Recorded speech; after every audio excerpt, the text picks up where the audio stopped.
ډېر علما ځان د توحید والا وي لیکن دې طرف باندې چې کله راشي هیڅ ترکیب کې وخويږي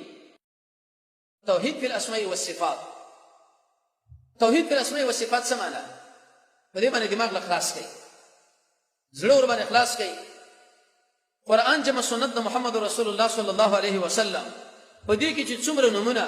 څومره صفاتونه د الله عز وجل ذکر شوی دي موږ به منو چې کوم د هغه د اوچت ځان سره مناسب دي بغیر تحریف نه بغیر تاویل نه بغیر تشبیه نه بغیر تفویض نه بغیر تعطیل نه تشبیه به نه وکړو چې د پلاني غوندې تاویل به نه کوو چې یت په معنا د قدرت سره تفویض به نه کوو چې معنی الله لسوارو تعطیل به نه کوو چې به معنی موږ پریدو موږ وینا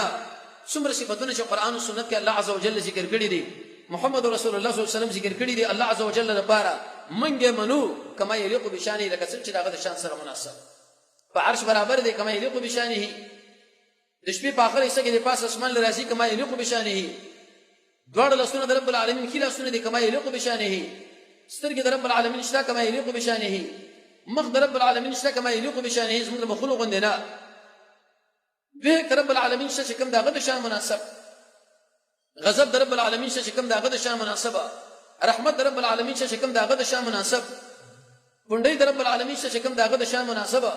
پوند د رب العالمین شته کوم دغه د شان مناسبه رحمت د رب العالمین شته کوم دغه د شان مناسبه الغرض